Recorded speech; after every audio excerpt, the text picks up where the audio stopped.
Hello, everyone, and welcome back to Almost There, a twisted tale novel here on Disney Magic Hack. This is chapter 47. Let's get into it. I'm sorry, Tiana said, unsure whom she was talking to now, tears blurring her vision.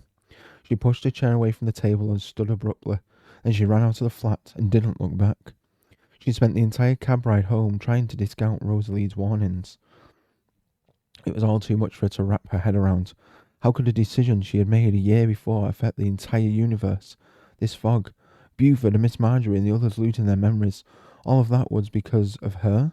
All because she wanted to have her daddy back? She closed her eyes tight against the tears that began to stream down her face.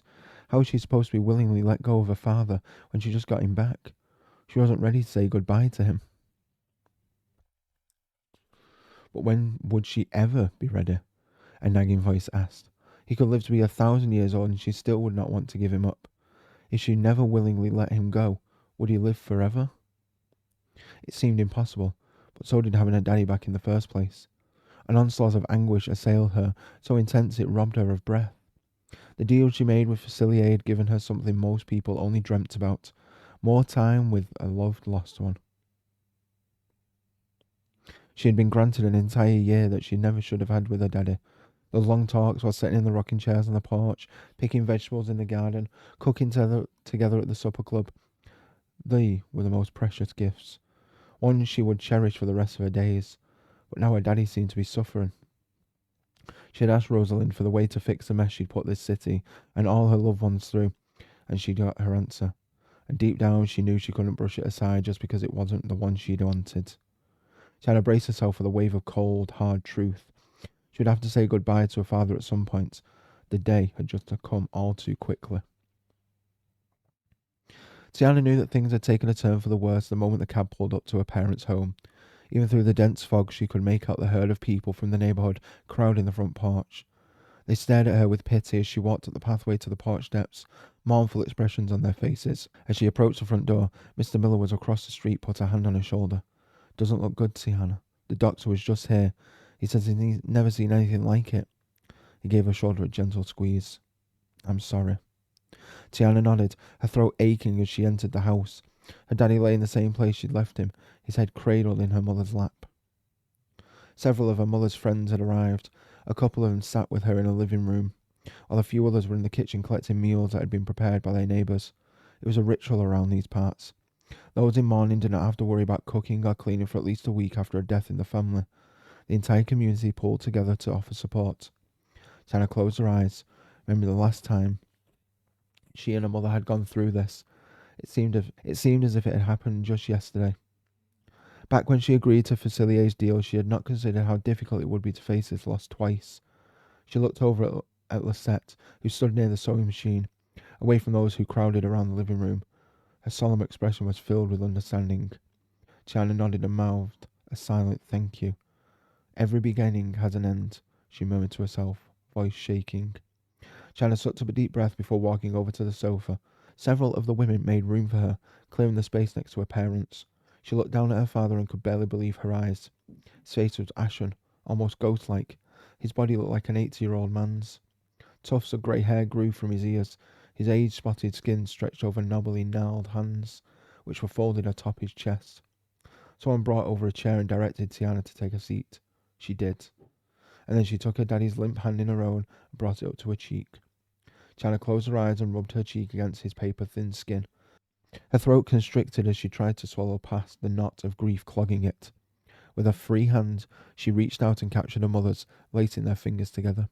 Her daddy's eyes fluttered open. A tired smile drew across his lips. Hey, baby girl, he said. His voice was so weak it was barely perceptible. Hey, daddy. She gave her his hand a gentle squeeze and tried to find the strength to say the words she needed to say. You're tired, aren't you? Tiana asked. He nodded. His chest rose with the breath he struggled to take. I know, she whispered as tears once again began to stream down her cheeks. Her daddy tried to reach for her face, but he was too frail to lift his hand more than a few inches. The crushing realization brought even more tears to her eyes. She straightened her shoulders, finding the resolve to press forward. She would not make it harder for her daddy to let go. She soothingly rubbed her thumb back and forth across his wrinkled, fragile hand, offering comfort. Then Tiana closed her eyes and inhaled deeply, mentally preparing herself for what she must do next. She managed to smile, and she looked down at him and said, "Do you know how special it's been to be in the kitchen with you every day? It's been a dream come true, and I will not trade it for anything." Her lip trembled as her emotions threatened to overwhelm her. "But I don't think we'll be cooking together any longer, Daddy. The time for that has passed." "It's okay, baby girl," he said. It's going to be okay." "I'll miss it," she said. "I'll miss you. You'll see me again." "Yes," she said with an emphatic nod. "We'll see each other again one day." She swallowed past the anguish jammed up in her throat. "But for now, it's time for us to say goodbye." Tiana leant forward and pressed her cheek against his. She took a deep breath. Now was the time. She had to make things right.